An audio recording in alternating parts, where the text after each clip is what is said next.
Visita este centro social en Lugo 4 veces a semana. María ven á rehabilitación, padece esclerose múltiple. Tiña 28 anos cando lle diagnostican a enfermidade. Sabíao desde o primeiro síntoma. Era unha situación familiar para ela. Tiña meu pai, entón tiña síntomas.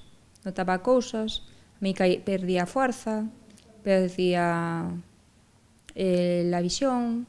Pero o golpe máis duro chega 7 anos despois, cando lle cambian o tratamento.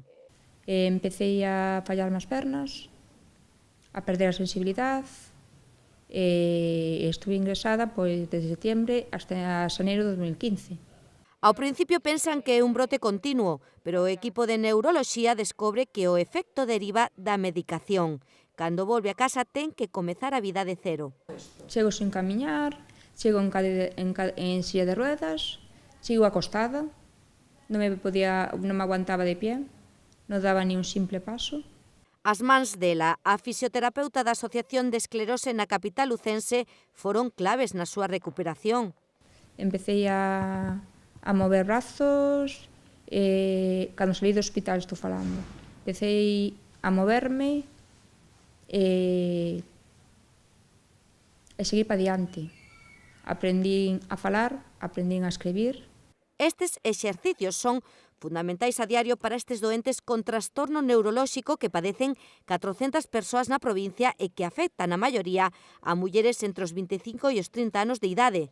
Galicia lidera a taxa de afectados con 3.000 casos. É unha enfermidade neurolóxica, é desmielinizante, afecta a mielina dos nervios, afecta o sistema nervioso central e o que fai é que crea zonas de cicatriz onde se interrompe a señal do nervio, entón eso vai derivar nuns síntomas característicos. Tener acceso a fisioterapia es algo muy importante y ahí es donde vemos que las asociaciones son muy importantes porque en la seguridad social en los hospitales públicos no dan la cantidad de fisioterapia que un paciente de esclerosis múltiple puede necesitar.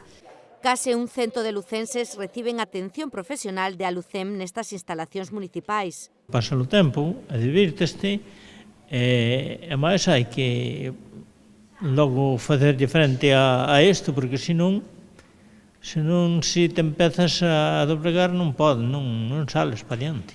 O apoio das administracións aquí é fundamental. Las subvenciones son imprescindibles, que sin subvenciones, sin recibir algo de ayuda, no sobrevivimos. Algo no que están a ser sensibles a administración local e provincial.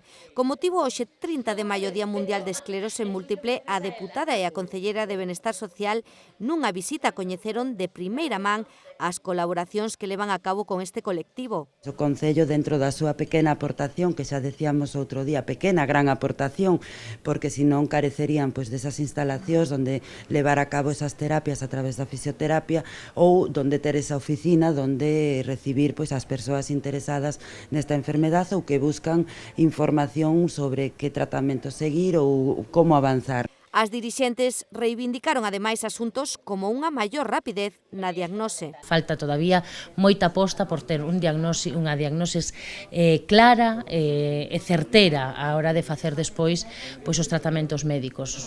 Estáse a saber que empezan a tratarse moitas veces 6 meses despois de ser diagnosticados, estáse perdendo un tempo moi valioso para facerlle frente á enfermedade. E é que canto antes se trate, antes aumentan as esperanzas de levantarse e facer fronte a que chaman a enfermidade das 1000 caras, porque afecta a cada paciente dun modo diferente.